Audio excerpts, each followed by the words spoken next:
할렐루야. 19주차 강의입니다. 지난주가 18주차인데 제가 19주차로 잘못했어요.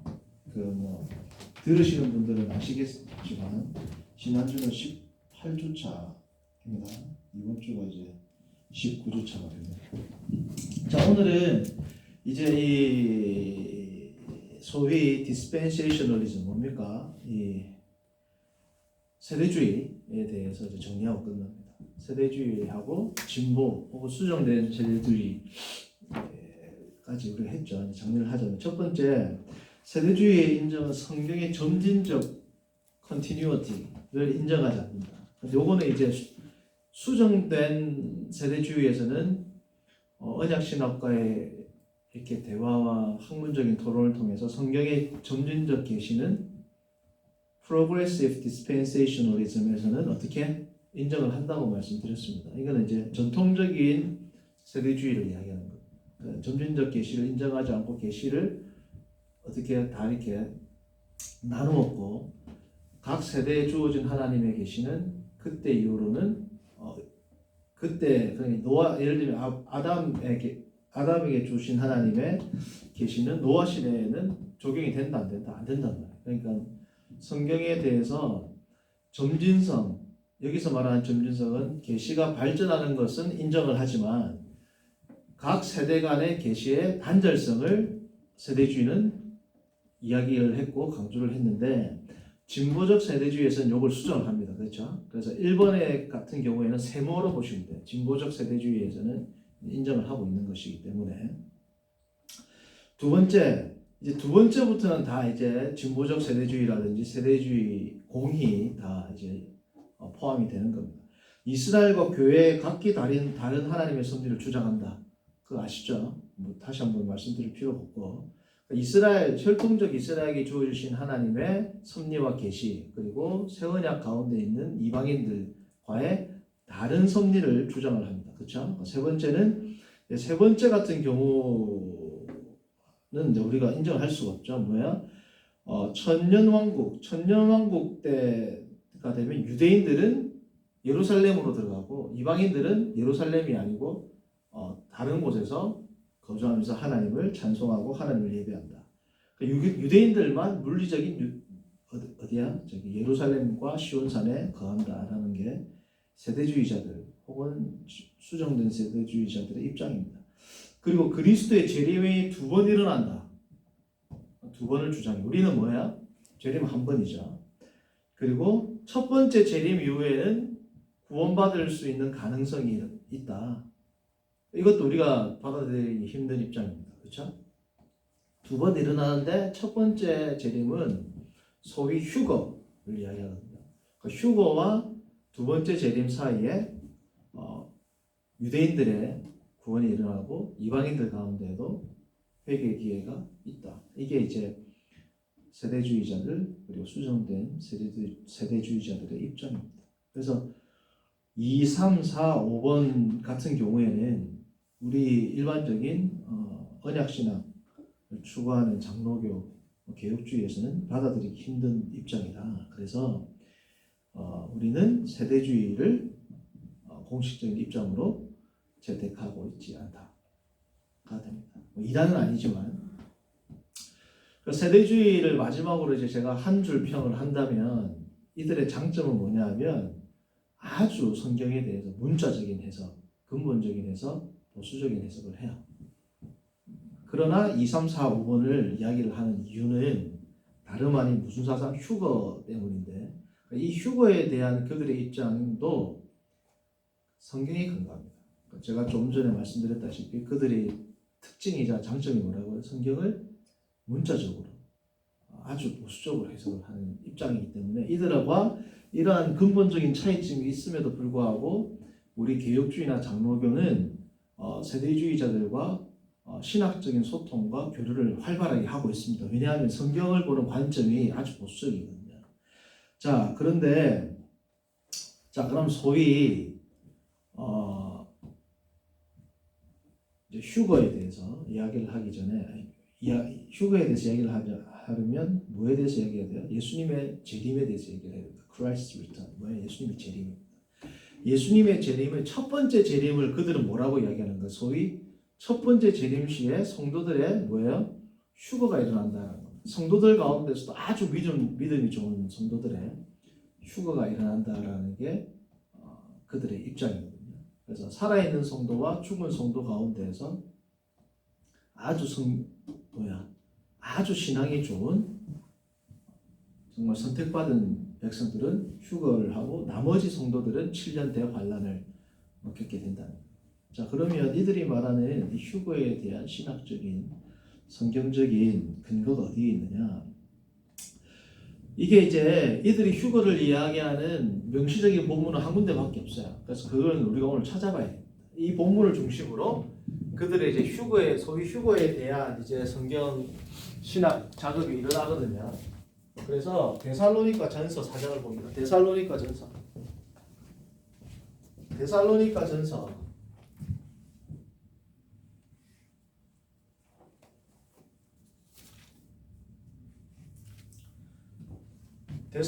전서는 바울이 쓴 서신 가운데에서 갈라디아서 다음으로 빨리 쓴 성경입니다. 그래서 1차 전도 여행 직후 예루살렘 공의회가 있기 전 갈라디아서를 기록을 하고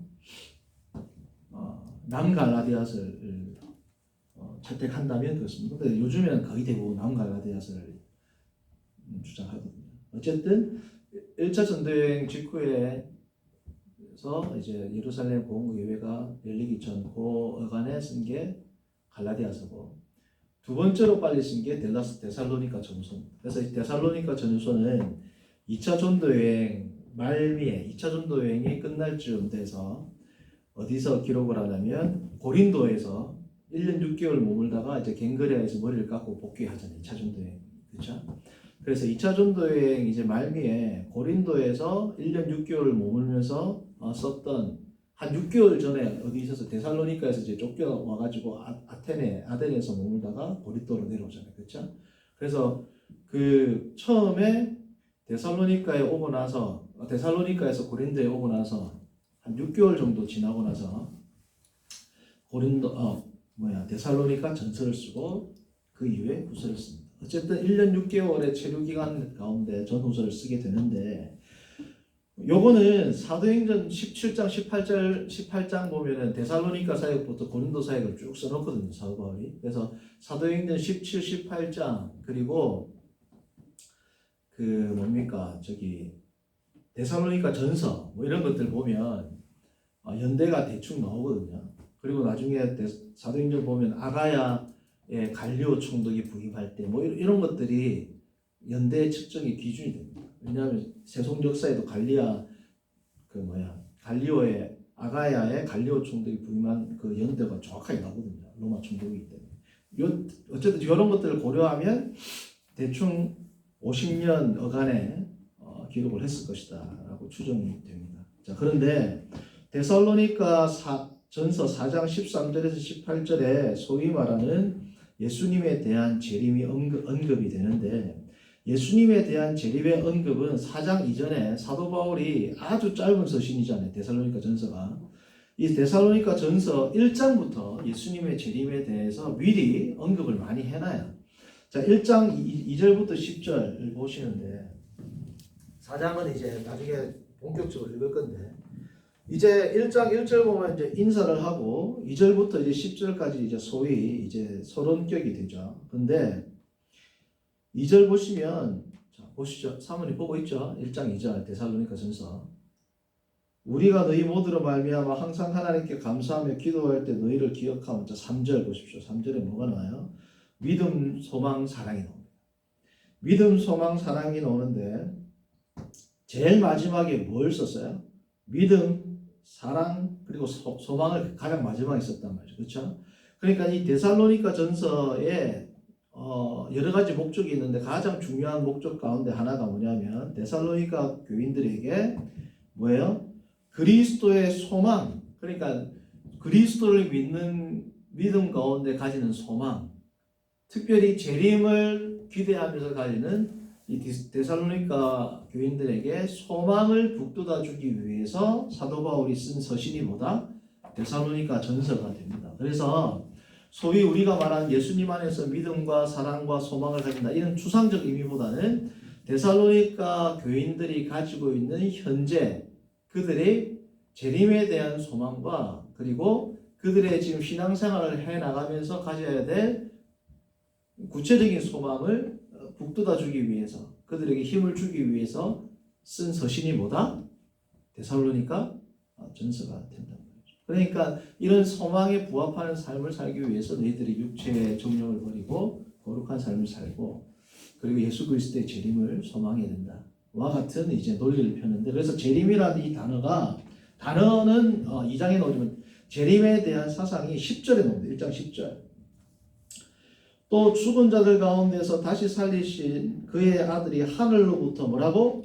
강림하실 것. 우리는 이제 우리 성경은 강림하신다는 거 재림에 대한 단어를 쓴 것처럼 보이지만 원래 헬라어 성경을 보면 어떻게 쓰였냐면 카이 아나메네인 톤 휴온 아우트 액톤 우라나 우라노스가 하늘이거든요. 이게 뭐냐면 명사문이에요. 명사문. 그래서 이 헬라어 성경을 보면은 우리가 소망을 하는데 그의는 누구? 여기서 말하는 그의는 하나님의 아들이잖아요. 그의 아들을 소망한다. 그의 아들을 어떤 아들? 하늘로부터 가로 열고 오시는. 근데 하늘로부터 오시는이란 말이 없어요. 그냥 명사문 하늘로부터 그의 아들을 소망한다. 그러니까 하늘로부터 그의 아들은 뭐야? 결국은 오시는 거잖아요. 그렇죠? 그러니까 우리가 이제 그거를 가로 안에 있는 단어를 이제 동사를 넣어가지고 원래 헬라어에는 명사문들이 많이 있거든요. 히브리 성경도 그렇고 어쨌든 재림이다, 강림이다라는 이 동사나 명사 자체는 없지만 문맥적으로 볼 때는 예수 그리스도에 대한 데살로니가 전서에서 사도 바울의 예수 그리스도의 재림에 대한 첫 번째 언급은 언제나 어디에 나온다? 1장 마지막 10절에부터 나온다는 거예요. 재림에 대해서. 그래서 이 재림에 대해서 바울이 먼저 계속 성도들에게 환기를 시키고 재림에 대한 중요성을 계속 알려주고 있는 겁니다. 이 장을 보시면 지금 우리가 뭐예요? 예수 그리스도의 재림에 대해서 지금 이야기하기 위해서 1장부터 보고 있는 겁니다. 더 나가서 휴거가 어떤 건지를 보기 위해서. 그리고 자, 2장을 보시면 이제 2장부터는 소위 예수님의 재림을 나타내는 단어가 3개가 있거든요. 나중에 살펴보겠지만 그 가운데 가장 빈번하게 20번 이상 쓰는 게 뭐냐면 파루시아라는 단어입니다. 파루시아라는 단어가 20몇 번 쓰이는데 그 가운데에서 한 몇 번을 빼고는 거의 대부분 재림에 씁니다. 그 단어를. 이 파루시아라는 단어가 이제 2장부터 나와요. 본격적으로. 2장 19절 보시면 2장 19절 여기 보죠. 자, 2장 19절을 보시면 자, 뭐라고 2장 19절. 자, 사모님 한번 읽어보세요. 우리의 소망이나 기쁨이나 자랑의 면류관이 무엇이냐? 그가 강림하실 때 이게 파루시아입니다. 파루시아. 성도님들이 파루시아는 그냥 상식적으로 파루시아 하면 뭐 원래는 임재라는 의미가 있지만 신약 성경에는 대부분 뭐로 쓰인다? 예수님의 강림. 다시 말하면 여기서 강림이라는 뜻은 뭐예요? 예수님이 강림하시는 건 결국은 재림이잖아요. 그렇죠? 초림을 의미하는 건 아니겠죠, 여러분. 그러니까 예수님이 강림하신다 할 때는 재림입니다. 그래서 파루시아라는 단어 자체는 현존한다, 같이 있다 이런 뜻도 있는데 바울이 보면 어디입니까? 바울 소신 내가 너희와 함께 있을 때 그것도 파루시아 쓰거든요. 함께 현존한다, 함께 있다, 함께 동거한다. 그러니까 stay, presence라는 의미도 있지만 대부분 어떤 의미로 쓰인다? 강림하신다, 내려오신다, coming, second coming, 재림을 의미한다. 그렇죠? 그래서 대부분은 강림하신다라고 말할 때는 재림을 의미합니다. 2장 19절에는 파루시아라는 단어가 정확하게 명시적으로 쓰입니다. 자, 3장을 보시면 또 3장에도 자 보세요. 1장 마지막에 재림에 대해서 나왔죠. 단어는 안 나오지만 그렇죠? 2장 마지막 절에도 뭐가 나옵니까? 재림이 나옵니다. 3장 마지막 절에도 재림이 또 나와요. 13절. 그러니까 마지막에 계속 나오는 겁니다. 마지막 말미에 이 재림이 얼마나 중요하면 3장 13절에 뭐예요? 모든 성도와 함께 뭐예요? 강림하실 때, 재림하실 때 나온다. 그러니까 1장에도 나오고 2장에도 나오고 1장 마지막, 2장 마지막, 3장 마지막에 쭉 나오고 나서 뭐예요? 4장 마지막에 또 나오는 겁니다. 재림에 대해서. 4장 13절부터 18절까지가 재림이잖아요. 그렇죠? 그리고는 5장에 또 나옵니다. 5장에. 그러니까 성도님들 지금 사도 바울이 말하고 싶은 건 뭐냐면 4장 마지막 절과 5장 1절부터 5장 초반에 나오는 5장 1절부터 11절까지가 바울이 말하는 재림의 핵심 개념인데 이 핵심 개념을 설명하기 위해서 앞에서부터 계속 재림에 대해서 이야기를 하는 거예요. 그래서 4장 마지막에는 뭘 강조하냐면 이 재림에 대한 가르침 가운데 특별히 죽은 자들, 성도들이 신앙생활하면서 우리가 오기 전에 우리가 믿기 전에 예전에 예수님을 믿고 돌아가신 자들은 예수님이 재림할 때 어떻게 될까요? 궁금하겠죠. 그 부분에 대해서 사도 바울이 예수님이 죽은 자들, 예수님 믿기 전에 죽은 자들, 그래서 그거는 뭐냐면 4장 13절 딱 나옵니다. 데살로니가전서 형제들아 자는 자들에 관하여는 이미 죽은 자들에 관하여는 너희가 알지 못함을 우리가 원하지 아니한다. 그러니까 예수님이 재림하시기 전에 죽은 사람들에 대해서도 그들에게도 소망과 그들 가운데 예수 그리스도의 재림에 복에 참여할 수 있는 확실한 소망이 그들에게 있다. 5장 초반제는 뭘 강조하느냐? 그러면 지금 now, here 여기서 살아있는 그 4장 마지막은 there, then이면 지금은 뭐예요? 지금, now, here. 그러니까 now, here. 그때, at that time, there. 이미 예수님이 오시기 전에 죽었던 자들에 대해서는 4장의 그들의 소망에 대해서도 우리가 확신하게 되는 것이고 5장은 뭐냐면 지금 현재 살고 있는 우리가 예수 그리스도의 재림에 대한 소망을 가지고 있는 자들로서 어떻게 살아야 되는가? 그게 4장 마지막부터 5장에 이르기까지 쭉 나온단 말이에요. 그러니까 이 지금 데살로니가 전서의 핵심 메시지가 뭐라고? 재림이라고요. 재림. 1장부터 계속 나온단 말이죠. 그래서 이 재림이 중요한 이유는 뭐냐? 쉽게 말씀드리면 예수 그리스도를 믿는 우리가 지금 여기서 말하는 우리라는 건 뭐냐? 바울 당시 AD 50년입니다. AD 50년 당시에 살고 있는 성도들뿐 아니라 그 이전에 죽었던 성도들의 믿음의 소망에 대해서 어떻게 생각하고 반응해야 될 것인지를 그것을 통해서 성도들에게 믿음을 북돋아주고 새로운 소망을 주기 위해서 기록한 서신이 뭐다? 데살로니가 전서라는 겁니다. 그래서 성도님들 1장 아까도 말했지만 1장 3절에 나오는 이 hope, 이 소망은 This was not a generalized hope. 그러니까 이것은 일반적인 예수 그리스도 안에서 가지는 hope, 일반적인 소망을 말하는 게 아니고 but a more specific hope in the future return of Jesus Christ. 뭡니까? 예수 그리스도의 재림과 더불어 있을 성도가 누리게 되는 그 엄청난 복에 대한 구체적인 소망을 제시하고 그것을 고대하면서 소망 가운데 살 수 있도록 하기 위해서 기록합니다. 자, 성도님들 보십시오. 이 소망과 희망이라는 것은 미래에 대한 거잖아요. 그렇죠?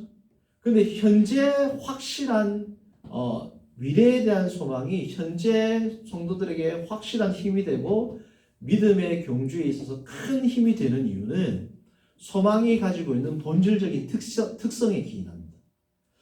소망이라는 것은 미래에 대한 겁니다. 그렇죠? 근데 미래에 대한 소망이 확실하면 현재 나의 삶에 엄청난 영향을 미칠까요? 안 미칠까요?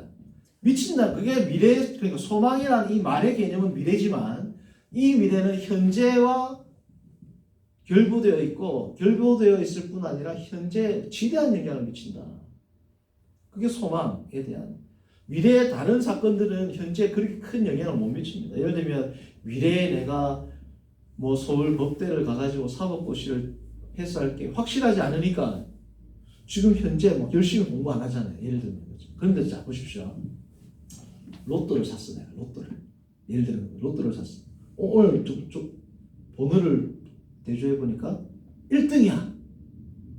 다음 주에 로또 찾으러 갑니다. 자, 그러면 미래에 있을 사건이지만 확실히 1등이라는 걸 알면 내 삶이 오늘부터 변해야 안 변해요. 벌써 이제 어떻게 돈을 쓰고 계획 다 짜고 가구 사고 집 보러 다니고 일주일 이후에 보러 갈 거지만 뭐야? 확실하니까 지금 내 삶이 어떻게 됩니까? 완전히 바뀝니다. 그전에는 누가 열받게 열받는다. 그럴 수 있지. 잘해라. 내가 그래 좀 도와주지. 이래 된단 말이에요. 그렇게 어떻게 돼요? 사람이 지금 나의 삶이 완전히 바뀐 거예요. 미래의 소망이 확실한. 이런 의도로 사도 바울이 뭐야? 지금 현재 데살로니가 성도들에게 믿음 가운데 확실한 소망을 붙들고 지금 현재 의미 있는 삶을 살도록 북돋아주기 위해서 기록한 성경이 뭐다? 데살로니가 전서. 그 가운데 핵심 메시지가 뭐다? 재림인 겁니다. 재림. 그래서 이 4장 13절에서 18절의 이 단어 가운데 휴거라는 말이 나와요. 그 다음 주에 우리가 살펴보겠습니다.